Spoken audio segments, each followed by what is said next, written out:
Bom, pessoal, segunda parte aqui, vamos para a prática, vamos para a parte de construção mesmo, né? Então, assim, ó, algumas coisas, eu separei um material aqui, tá? Que ele traz mais algumas coisas relacionadas a pequenas dúvidas, pequenos percalços, às vezes, que podem ocorrer quando você vai escrever alguma coisa, né? Então, assim, para poder diferenciar, nem sempre o corretor do celular nos ajuda, né? E nem sempre o Word vai estar lá para salvar e indicar qual que é a palavra correta também. Principalmente se a gente estiver prestando uma prova no concurso, se a gente estiver tendo que preencher um documento. Então é importante saber pelo menos quais são as regras. O interessante é assim, em língua portuguesa, quando a gente fala de ortografia, de gramática, é assim, você precisa saber como que se escrevem todas as palavras. O interessante, o mais interessante que eu acho assim, é que se você entende como uma palavra é escrita, né, o porquê que ela é escrita daquele jeito, você pode nem conhecer outros termos, mas você vai acabar escrevendo de forma correta, porque você vai associar dentro de uma determinada regra, tá? É o caso aqui, por exemplo, vamos começar o uso do X e do CH, tá? Uma regra tranquila aqui, uma regra bem básica. Vamos ver se eu consigo ativar a caneta aqui. Opa.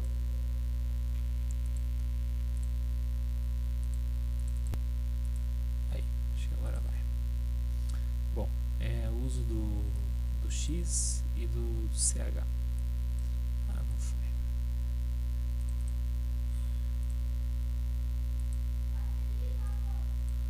X e CH, agora sim. Bom, o X, gente, ele é usado em que situações? Quando você tem depois de ditongos. Opa, beleza, depois de ditongos. E o que é ditongo?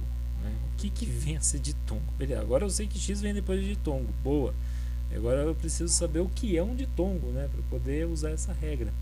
Ditongo, gente, como vocês devem se lembrar do colegial, um ditongo nada mais é do que uma dupla de vogais que ficam juntas quando você vai separar a sílaba.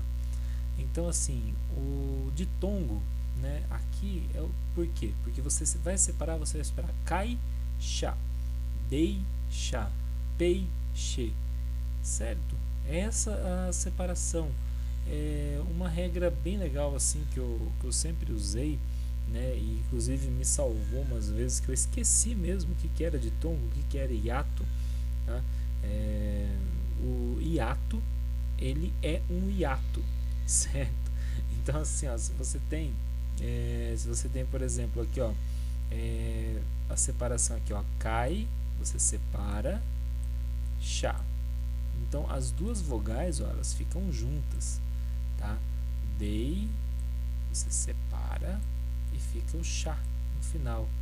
Pei, separa e fica o che no final. E no caso, né, no caso aí do hiato, tá? O hiato, o que vai acontecer? O hiato, ele separa as vogais. Então o hiato, por que o hiato ele por si só ele é um hiato, né? Porque o hiato, ó, você escreve aqui, ó, o hiato, tá? Hiato é i, a, to, ó, a vogal separada, tá? Isso é um hiato, certo? O ditongo, no caso, você vai manter as palavras elas estão juntas, tá? As vogais, né? Desculpa, as vogais, ó, então você vai escrever cai, separa, chá.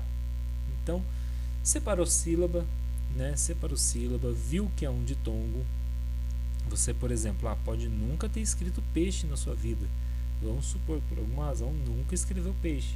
Mas agora você sabe que se você vai lá, opa, eu agora vou escrever peixe. Caramba, nunca escrevi.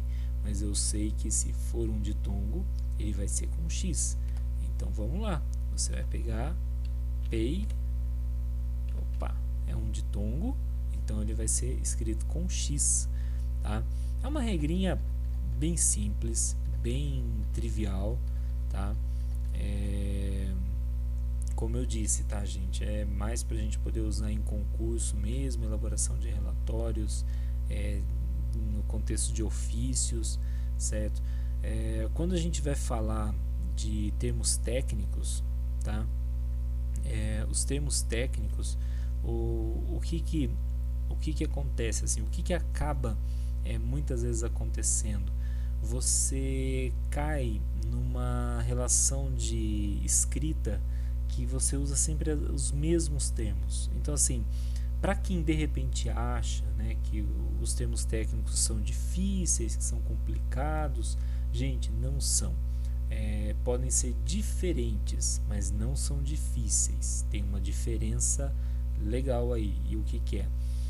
Quando você tem uma estrutura, uma série de palavras, uma série de termos que não são habituais, pode parecer difícil, porque você tem uma estranheza inicial, mas a partir do momento que aquilo se torna parte da sua rotina, né, você usa por um dia, 3 dias, uma semana, quando você vê, você está ensinando para as pessoas. Então, os termos técnicos, tá?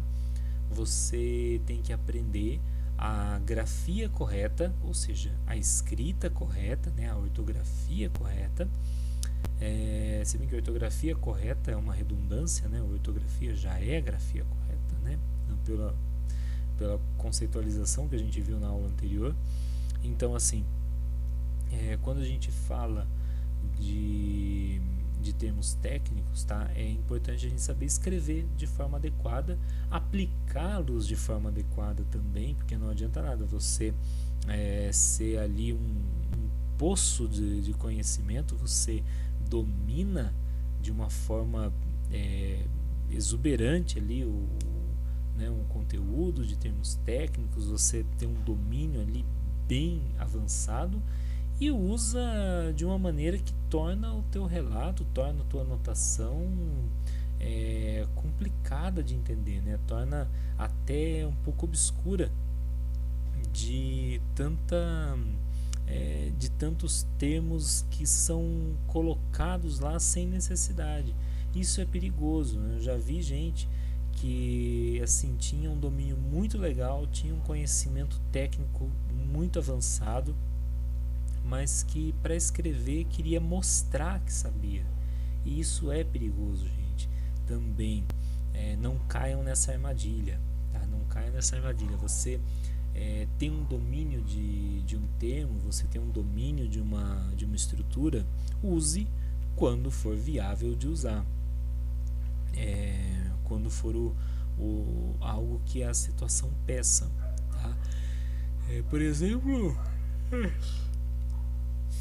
desculpa, por exemplo, um contexto de triagem de um paciente, um contexto de uma anotação de dados vitais, e você acaba abusando, né, dos termos técnicos, anota coisas que não são necessárias. Por exemplo, uma coisa que não se precisa anotar dados, né, e parâmetros que estejam adequados, tá?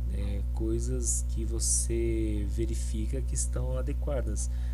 Por exemplo, não digo que não é para anotar a pressão arterial, tá? Não é isso que eu estou falando.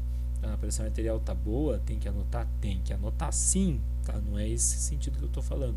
Eu estou dizendo que, por exemplo, o paciente ele não tem dor abdominal, mas você quer usar dor abdominal, né? E você coloca, o paciente nega dor abdominal, né? Mas vamos supor que você agora aprendeu a usar o termo hepatoesplenomegalia, né? O paciente não possui hepatoesplenomegalia, né? Então, se ele não possui, não tem necessidade de anotar, não tem necessidade de fazer o registro, tá? É nesse sentido que eu digo, tá? E por aí vai, tá, gente? Por aí vai. Bom, deixa eu só apagar aqui. Opa.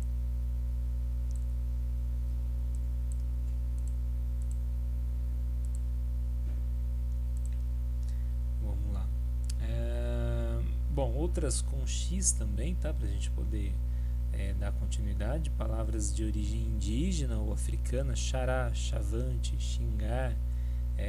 Sílaba inicial em, né? Enxofre, enxada, enxame, certo?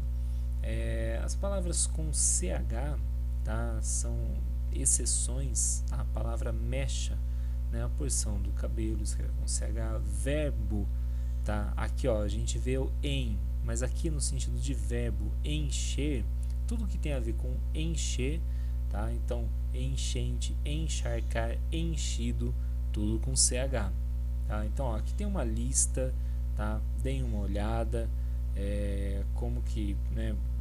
Alguns exemplos só, tá bem? Ortografia é muito questão de prática, uma relação muito estreita com leitura, então leiam bastante, assim, vejam bastante material mesmo de leitura, seja revista, jornal, livro, todo material de leitura é válido, tá, gente? Todo material de leitura tem o seu peso, tem o seu valor, tá? Então leiam muito e assim absorvam o conhecimento. Joia? Eu vou parar por aqui e no próximo vídeo a gente vai estar falando sobre o uso do H, ok? Até mais, pessoal. Falou!